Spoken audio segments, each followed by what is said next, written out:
Deuxième cours de français, la grammaire. Aujourd'hui, tu vas apprendre à repérer des phrases interrogatives et apprendre à construire de nouvelles phrases interrogatives.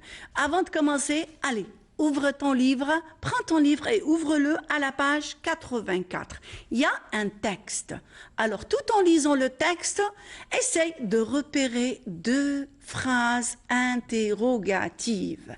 Très bien. Observons le texte. Bien sûr, c'est un dialogue entre Yacine et papa. Yacine, qui ramasse les poubelles après chaque soir? Papa, ce sont les éboueurs qui ramassent les poubelles devant les immeubles ou les maisons. Yacine, où mettent-ils les ordures?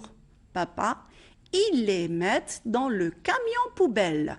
Et regardez là, la photo, l'image, l'illustration du camion poubelle et les gens, les éboueurs. Très bien. Est-ce que tu as relevé les phrases? C'est bien. Alors, voilà la première phrase.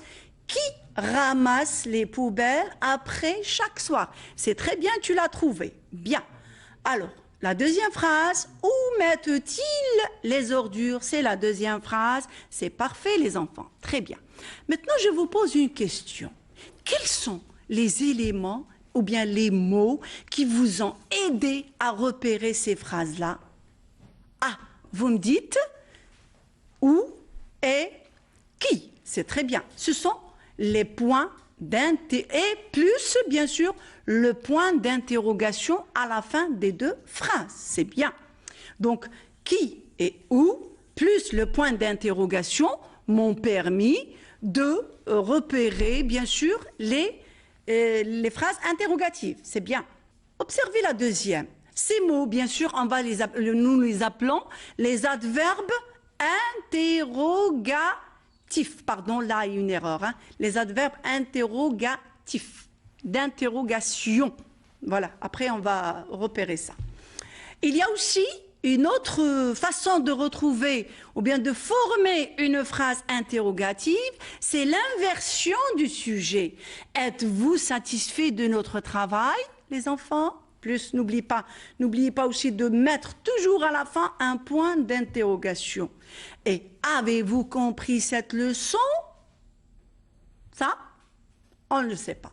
Donc, ce que je peux retenir, les enfants, que les adverbes interrogatifs sont qui sont ces gens-là, où mettent-ils les, voilà, combien, pourquoi, quel, quand et est-ce que. Tout ça, on les appelle des adverbes interrogatifs.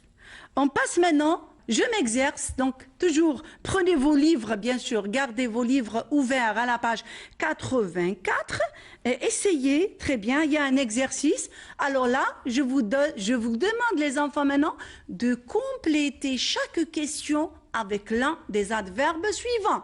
Alors, qui, combien, pourquoi, que et où. Ah, là, il y a une petite erreur de frappe. Où, c'est... il manque ici un accent. OK?